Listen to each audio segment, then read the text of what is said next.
If you're not familiar with mine and Jay's back and forth Fonteny challenge, it's going to fill you in right here. A YouTuber that has a physical disability in that he is in a wheelchair, and we've got this competition that we've been doing, this time trial at Fonteny on the tourist circuit that we've been batting back and forward for a number of months now, trying to inch away at this lap time. So this is taken from that video as well, as he comes around the final corner. I think the time to beat was 7:43 or 7:42 that I'd previously set, and he does a 7:39. And man, this is no easy challenge. For him to take off like 3 or 4 seconds, I feel like he would be a little bit more excited.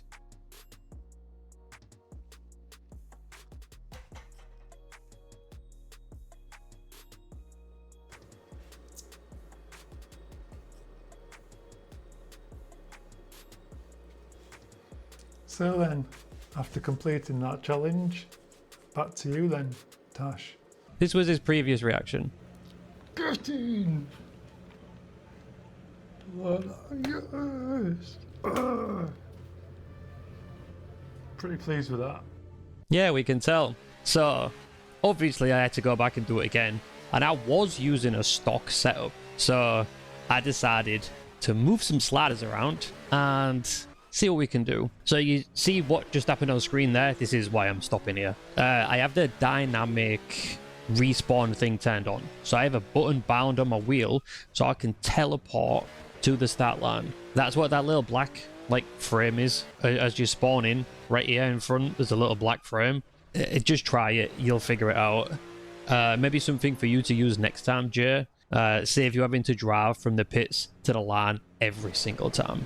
Man, this was like, it wasn't challenging, but I had a time in my head that I knew was possible, and I was at it for like 3 days. I'd already beat the time, obviously, because what would be the point in doing the video if I didn't? But man, I had this one time in my head. I'll tell you what it is at the end, and I even beat that. And my reaction at the end is how the reaction should be, but let's just get on with the lap here. Oh yeah, so what Jay did was he switches to different cameras throughout the video, which is another reason why I thought it was a little bit sus, which is why I like doing it like this, with my VR footage and my wheel cam is continuously on the screen. So you can see there's no chopping, there's no cheating, basically. So Jay, I feel like it's getting to the point where you should be doing your video like this. Fuck edits. Fuck doing it for the YouTube. We need to see these legit battles start to finish. But anyway, enjoy the rest of the lap. I'll be back at the end.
So we go then around the final corner and across the line in 7:35.858. Now you can tell from my reaction, I was fucking buzzing. I'm not even beeping that out. Like, slammed into the barrier as well. But one thing I did want to do, because I do cut some crazy corners, I drive all the way through the pits.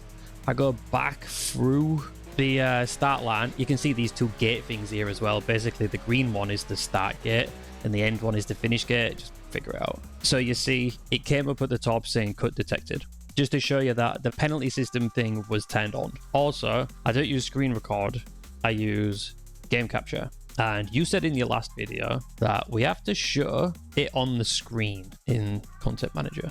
So as soon as I backed out, I just took a screenshot. But yeah, basically, on the very first day, I did a 37 or a 38. I don't remember. And man, I did another one. I was absolutely flying. Yeeted into the barrier on the last carousel, but my lap was already invalid. But I kept going anyway, just to see, just for science. Man, and I crossed the line at 36. I was like, there's no way. I did like massive 360 spins bouncing off this barrier, and I still got a 36. So I was trying and trying and trying to get another 36, but like a legit one. And man, I just couldn't do it. And I kept getting 37, 37, 38, 37. It's like, fucking hell. And I kept trying and trying, man, and my wrist was killing from squeezing the paddles, or from squeezing the accelerator pedal, just constantly, you know, because this track is just full on all the time. My wrist was really starting to hurt. And you mentioned it in the last video where that cab, it bottoms out through that one section towards the end. Man, I was on a killer run. The one before this, I think, and I lost it through there. I was fucking good. But, you know, we keep going. At that point there as well, I was 2 seconds ahead of the target time, or the time that I was aiming for. By the end, coming out of the mini carousel, I was maybe 2.5, 3 seconds ahead of my target time. So I knew this was going to be the one, but I didn't think it was going to be 35. I was aiming for 36, but man, a 35 is absolutely ridiculous. By the end of this, it wasn't even a challenge to beat Jay. It was a challenge to beat myself, because I knew I could get a 36.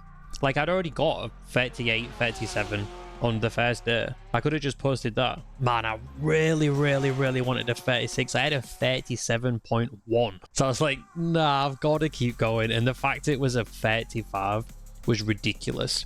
I actually learned so much from doing this. Not only about the track, but a driving style as well. I feel like I can take what I've learned here today, or over the last 2 or 3 days, and use this on, let's say, Nords or any other track, and just be faster. We're gonna have to try it. But man, I put some laps in on this. It's actually ridiculous. So as you said in the last one, over to you then, Jay. Let's see it. And I mentioned at the beginning, I thought it was a bit sus. Man, I've watched your video. Like, I was checking the times, and I knew by the end it was legit. And the fact that I did a 35 tells me that, you know, Even if you was cheating, it shouldn't even matter because I fucking beat it anyway. So man, let's see it. To everyone else, if you enjoyed the video, drop a like, leave a comment, subscribe. I dare say there'll be another Fonteny video, but hopefully not for a while, man. It's all I've been posting. I'll catch you in the next one.